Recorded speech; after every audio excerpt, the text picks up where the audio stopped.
My name is Ava Morgan. I am 29 years old and I live in Denver, Colorado. I used to believe silence was protection. I told myself that if I kept my head down and smiled, no one would notice the bruises beneath my clothes. Thanksgiving night taught me how wrong I was. Silence doesn't keep you safe. It buries you alive until someone finally breaks the earth open. The Morgan family. Thanksgiving looked like a magazine spread on the outside. Candles flickered, the table was dressed in gold cloth, and the turkey gleamed in the center. But under my sweater, my ribs burned every time I breathed. Each inhale felt like a knife sliding between bones. Frank had taught me a lesson 3 nights before, and my mother knew it. She had pressed her fingers into my side earlier in the kitchen and whispered, "Don't embarrass us, Ava. Good wives endure." The pain was blinding, but her smile was sharper. As relatives began filing through the front door, she leaned down and hissed, "You will sit straight, you will smile, and you will show this family that Frank has made you better."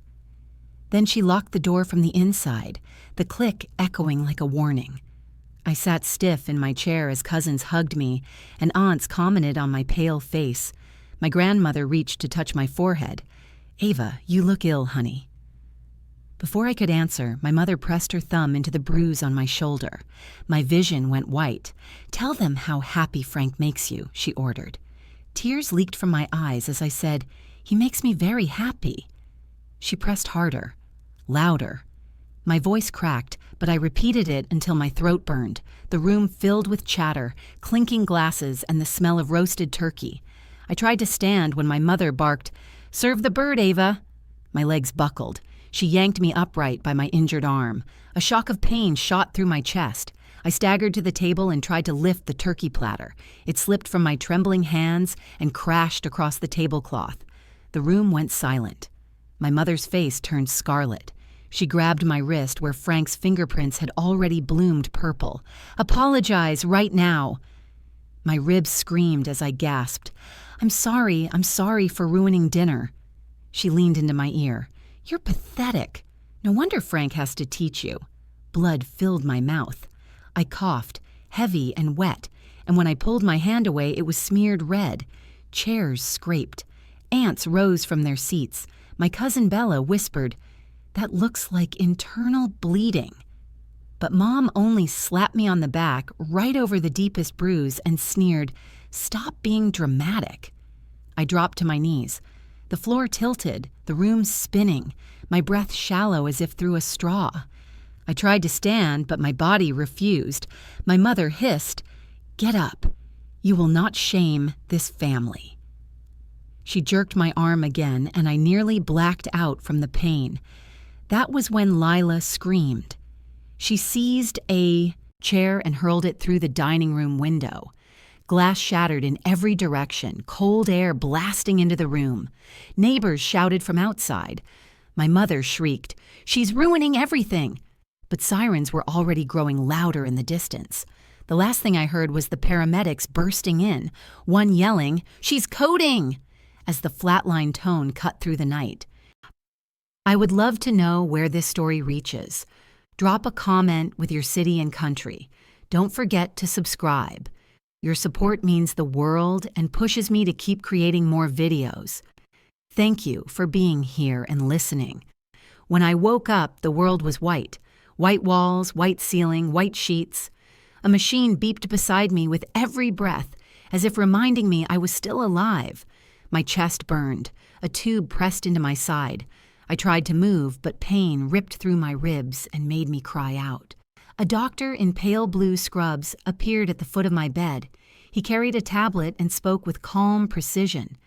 "You went into cardiac arrest for 3 minutes and 12 seconds. You have 5 fractured ribs. 1 punctured your lung. We also found evidence of older fractures that never healed correctly. These injuries go back months." I blinked at him, confused. He turned the screen to show me the x-rays. White lines scarred across bone, some recent, some old. The proof of years of violence glared at me from inside my own body. My throat was raw from the breathing tube they had removed, but I managed to whisper, 3 minutes? He nodded. "We nearly lost you." Through the glass doors, I saw her, my mother Marjorie, pacing the hallway, her face twisted with annoyance, not fear. She jabbed her finger at the nurses, shaking her head as if this was all some performance I staged. Even as machines clicked and tubes drained blood from my chest, she insisted to anyone who would listen that I was just being dramatic. I wanted to shut my eyes and disappear, but the door opened. Lila slipped inside, her face streaked with tears and fury. She clutched her phone. "Ava, they caught it. The neighbor's camera caught everything. It shows Mom yanking your arm while you were choking on blood." My stomach turned. Before I could respond, she added, "I gave it to the police already. I didn't ask anyone's permission." Her voice shook, but her eyes were steady. "I had to." My chest tightened, not from injury, but from dread. The family would never forgive her. Mom would never forgive her. But Lila kept her gaze locked on mine. They needed to see it. You needed someone to protect you. Outside, I could hear my mother's voice rising, shrill and furious. "This is nonsense. She's fine. She's always exaggerating. I won't let her smear Frank like this." Nurses tried to calm her, but her words sliced through the glass. The room felt colder. I clutched the blanket with trembling fingers, the images of those X-rays seared into my mind. Bones don't lie. My body carried the story I had swallowed for years, and now it was out in the open for everyone to see. Then the door opened again. 2 detectives in plain suits walked in, one tall with silver hair, the other younger with a notepad. They set a thick folder on the tray at my bedside. The silver-haired detective said, "Ms. Morgan, we need to ask you about what happened on Thanksgiving night." The folder sat there like a loaded weapon. I could almost hear it breathing. The bruises on me weren't just Frank's, they were hers too. When the detective slid the folder toward me, my hands trembled. Inside were photos, medical charts, and neighbor statements. I felt naked, as if every secret bruise was now stamped on paper. One of them asked me to describe what happened, not just on Thanksgiving, but before. The words jammed in my throat. Years of silence pressed down like a stone. Then Bella walked in. My cousin, the nursing student, clutched a spiral notebook filled with scrawled times and quotes. "I wrote everything down," she said softly, "from when dinner started to when Ava collapsed." She had logged the moment Mom slapped Lila's phone away, the exact minute my lips turned blue, the words Mom whispered, "Good wives endure." Every detail was there in black ink. I looked at her, stunned. Bella had been quiet that night, but her silence had been working. She'd been recording with her pen. Later, when I picked up my phone, dozens of messages from relatives exploded across the screen. "Stop embarrassing us. Go back to Frank. Family comes first." My chest burned with every vibration. Without hesitation, I opened the group thread and blocked them all. 100 voices silenced with a single motion. It was the first boundary I had ever drawn. That night, a voicemail came in from my mother. I pressed play and her voice filled the room. "Ava, you're humiliating everyone. Stop this act. Go home to your husband. Don't make us enemies." I saved the recording and marked it for evidence. The next morning, the doctor returned with a thicker folder. He tapped one page and frowned. "Do you remember when you came in last spring with what you claimed was a fall down the stairs?" My stomach twisted. "Yes." He placed the X-ray beside the current one. "These fractures don't line up with a fall. They're consistent with blunt force trauma. Someone struck you." I couldn't breathe. My lie, the one Mom forced me to tell, stared back from the illuminated film. She had told me to smile, to say I tripped, to keep family business private.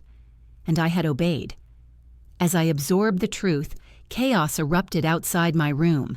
My mother's voice rose above the hum of nurses. She was demanding entry, insisting she had rights as my mother. When security blocked her, she shouted, "She's just being dramatic. Let me in. I'll make her stop." Through the glass, I saw her face, red, furious, not a trace of concern. She lunged for the door, but the guard stepped in front of her. The sound of her fists pounding the wall echoed through the corridor. I closed my eyes, gripping the blanket, telling myself over and over, her bruises are on me too. Minutes later, a prosecutor in a dark suit entered my room. He didn't waste words. He slid a form across the tray table. Ms. Morgan, we're filing for an emergency protection order. If you sign, it goes into effect today. The pen lay beside, the paper, waiting.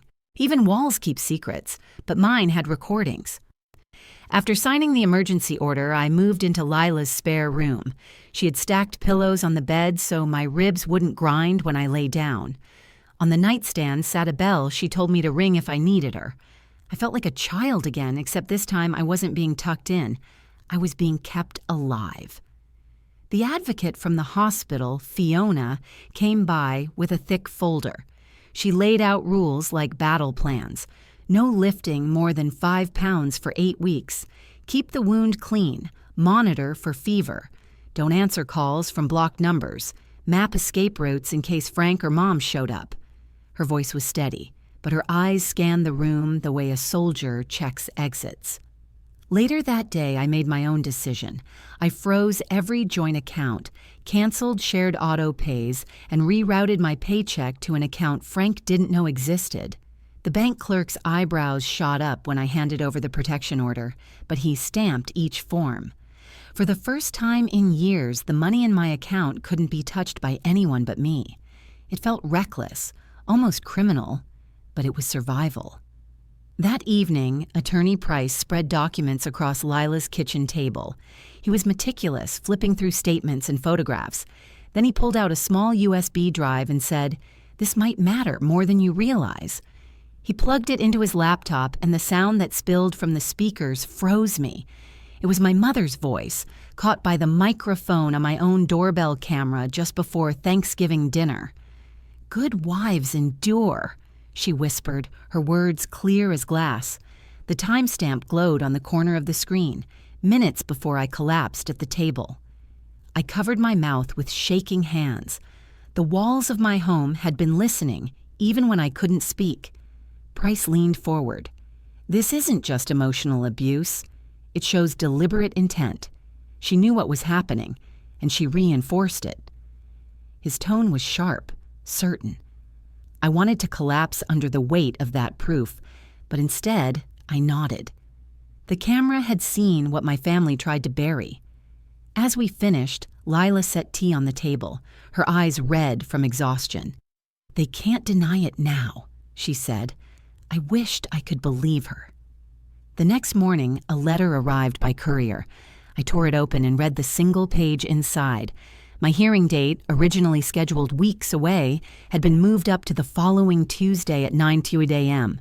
The ink seemed to blur as I stared at it. 5 days. I had 5 days to prepare to face Frank in a courtroom. I folded the letter and whispered to myself, even walls keep secrets, but mine won't anymore.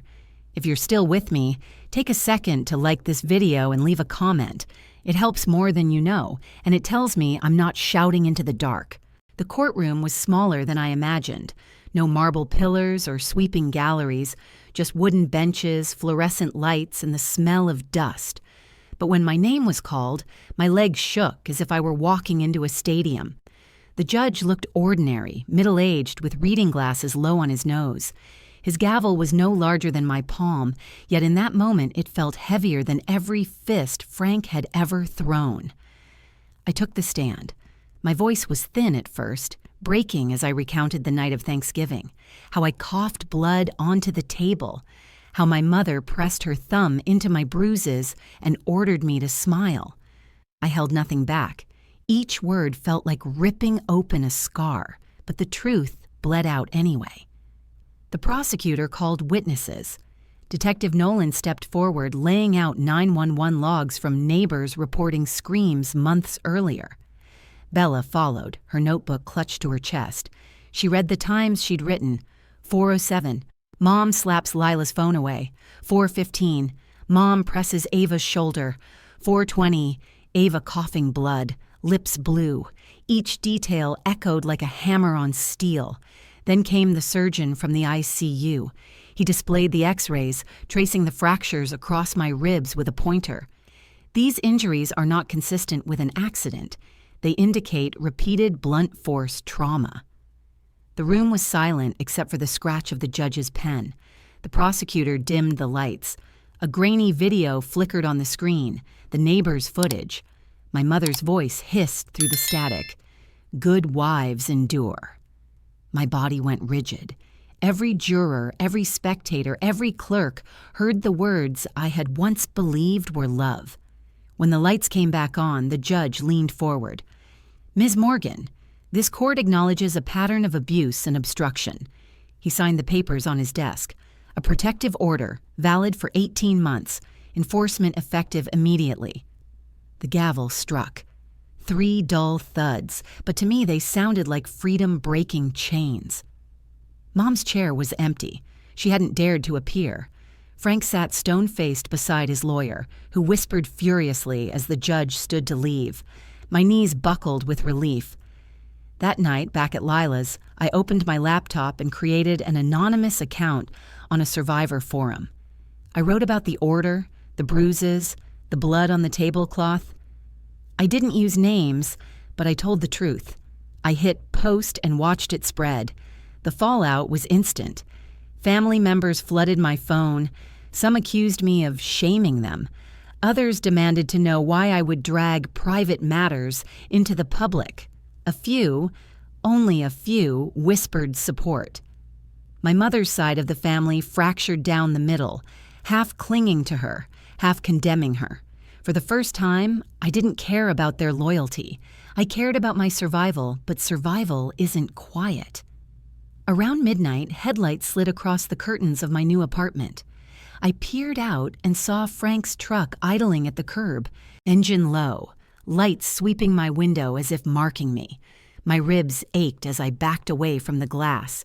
The protective order was only ink. His presence outside was real. The ink on the protective order was barely dry when Frank tested its limits. It was a Tuesday afternoon, 2 weeks after the hearing. I had gone to the pharmacy for antibiotics and a refill of my pain medication. My chest still ached whenever I sneezed or twisted too fast, but I was learning to live inside a body that felt borrowed. I kept my head low, walked slow, and reminded myself that I was safer now. Paper said so, but paper can't stop footsteps. The parking lot was nearly empty. I had just unlocked my car when I felt a presence behind me. I froze, my keys shaking in my hand. Then a voice I knew too well, low, cold, familiar, cut through the air. "Thought you could hide from me, Ava." I spun. Frank was there, his shadow stretching across the asphalt. He was supposed to be miles away, barred by a court order, but instead he was 5 feet from me, eyes glinting with fury. My chest tightened, not from broken ribs this time, but from pure panic. "You embarrassed me in that courtroom," he hissed. "You think you can erase me with a piece of paper?" I fumbled for my phone, but he lunged forward, gripping my wrist so hard I felt bone grind against bone. The air rushed from my lungs. "You're still my wife," he snarled. "You'll always be mine."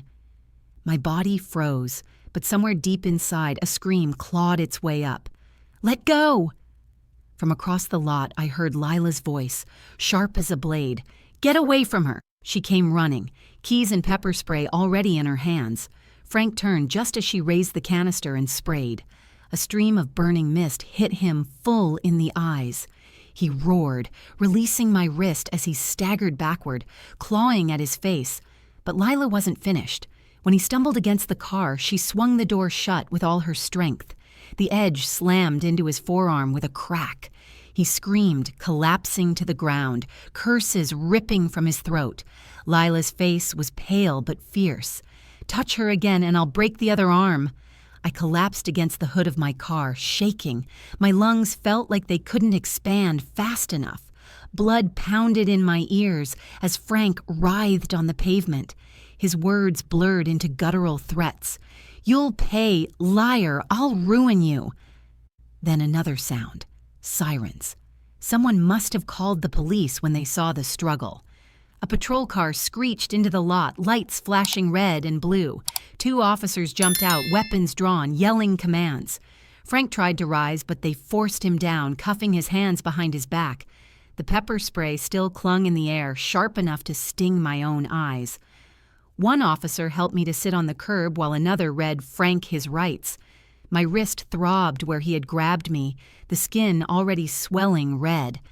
Lila crouched beside me, her hands trembling. "I thought he was going to kill you," she whispered. I couldn't answer. My throat was raw from fear.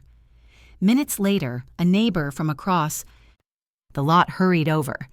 He held up a phone mounted to his dashboard. I recorded everything. My dashcam caught it all, him grabbing her, threatening her. "You'll want this." He handed it to the officer, who nodded, sealing it in an evidence bag. For the first time that day, I felt something close to relief. Proof. Not just my word, not just bruises. Proof captured in pixels and sound. At the station, they took my statement. I described every second. The parking lot, Frank's grip, his words, Lila's spray, the door slamming.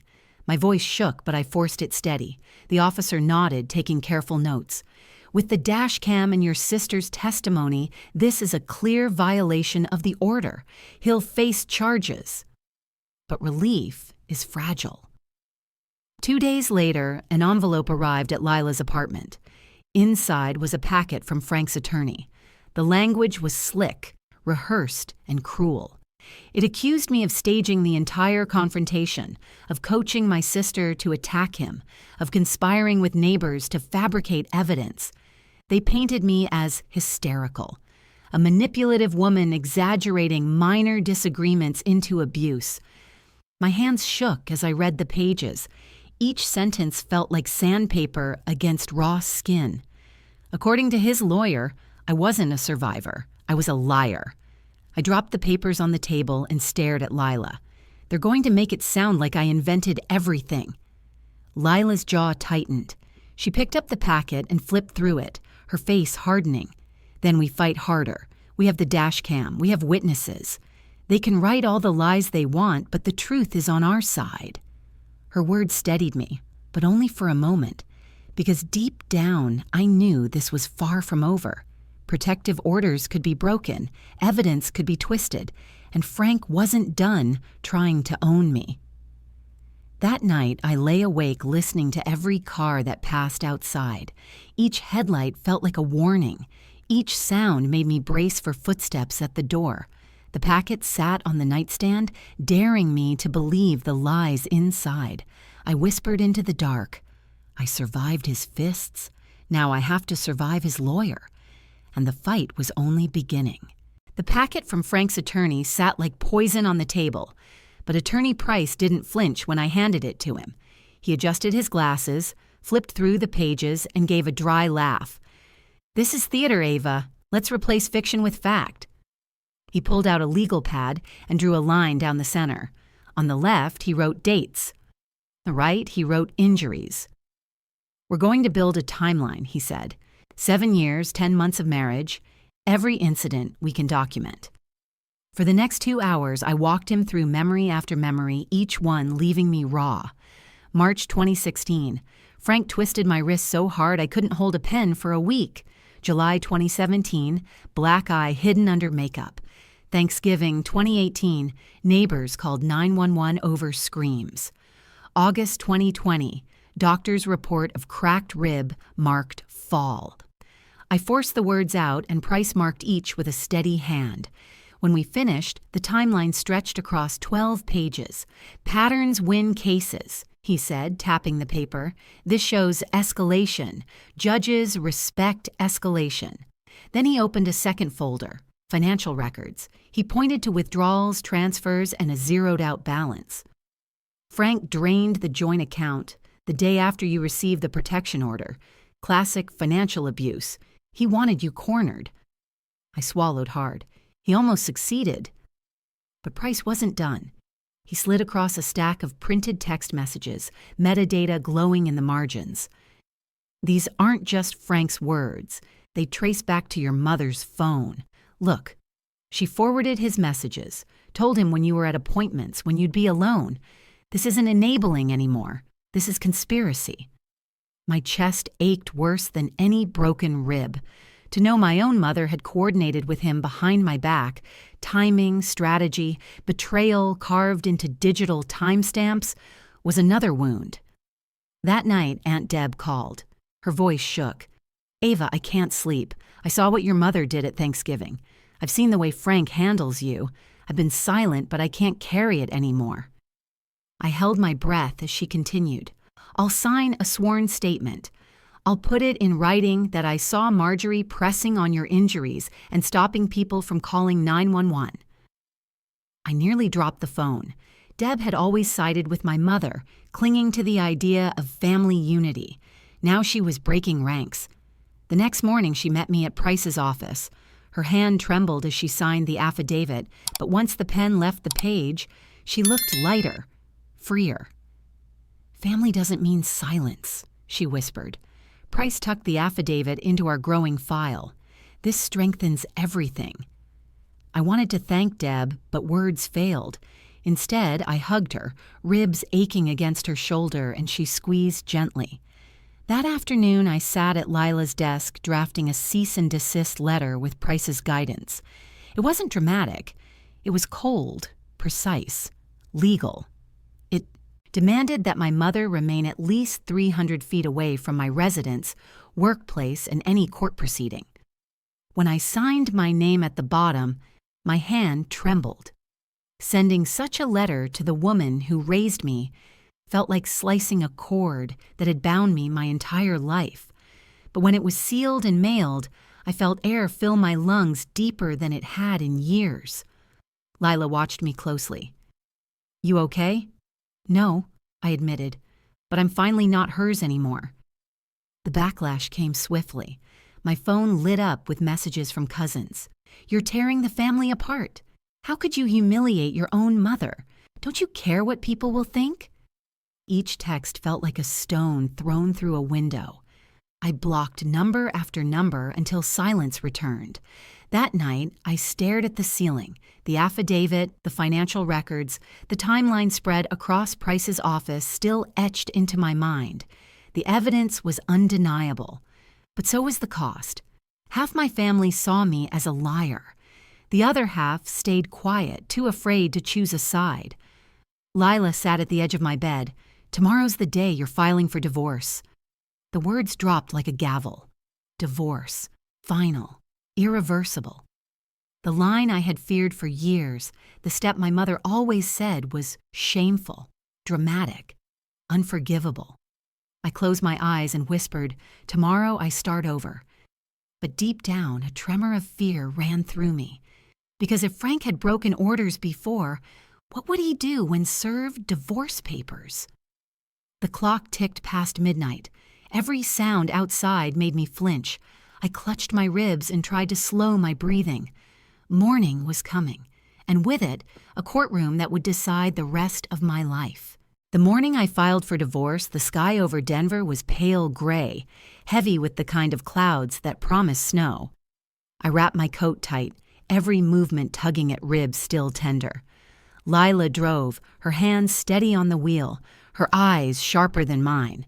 She had taken time off work again, insisting she would stand beside me for every step.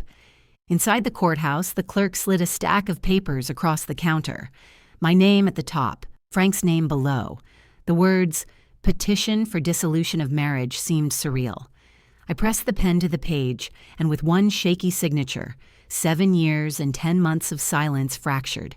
My chest tightened, not from pain, but from release. Afterward, Lila hugged me on the steps, her breath warm in the cold air. "You did it," she whispered.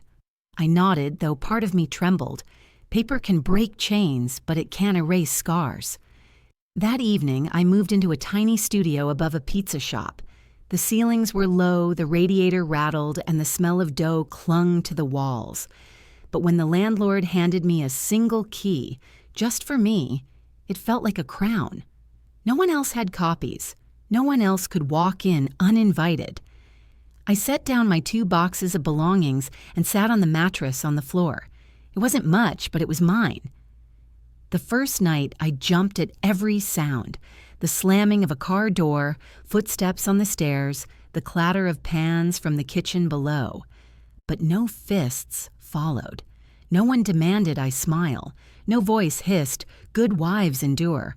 Therapy began the next week. Daphne, my counselor, placed a large sheet of paper on the desk and drew circles. In one, she wrote Mom. In another, she wrote Frank. She drew arrows connecting them to words like endure, obey, silence. Then she handed me the marker. "Now write your own words," she said. My hand shook as I scrawled freedom, truth, boundaries. Each stroke felt like rewriting my brain, teaching it new language. Not all nights were peaceful. Some evenings, I woke gasping. Sure, my lungs were filling with blood again. I'd sit upright, press my palms to my ribs, and remind myself, different bed, locked door, safe now. Sometimes it worked. Sometimes it didn't. Healing was not a straight line, but a maze I had to walk again and again. Bills piled quickly. With the joint accounts frozen, I relied on grants Fiona had helped me secure. Crime victim assistance, emergency funds, even food stamps.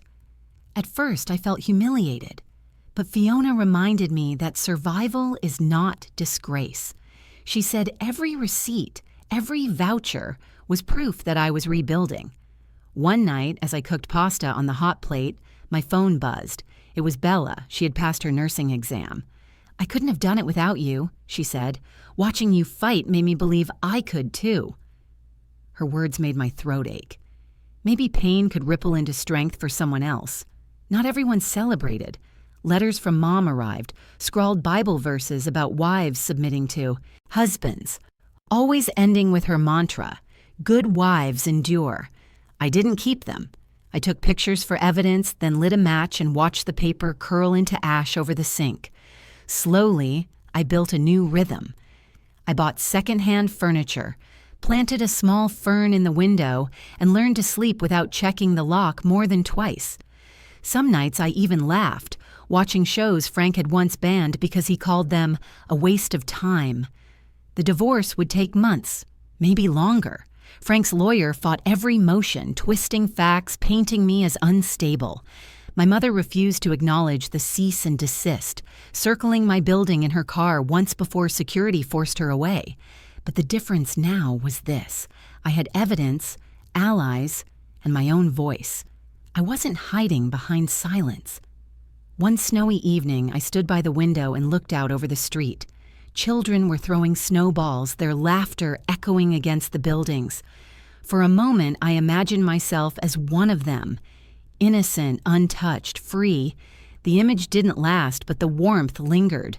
I realized then that revenge wasn't just court orders or affidavits. Revenge was survival. Revenge was breathing when no one expected you to. Revenge was taking every lesson they tried to burn into me, obedience, silence, endurance, and breaking each one apart until it no longer held power. I don't know if my mother will ever see what she did. I don't know if Frank will ever admit the truth, but I do know this. I am alive. I have my own key. I have my own name, my own bed, and a future that belongs to me. Forgiveness is complicated. Maybe one day I'll find a way to forgive them, or maybe forgiveness isn't the point. The point is that I refuse to die at that dinner table. I chose to live, and every breath I take now is proof that good wives don't endure. Good women fight, heal, and endure only on their own terms.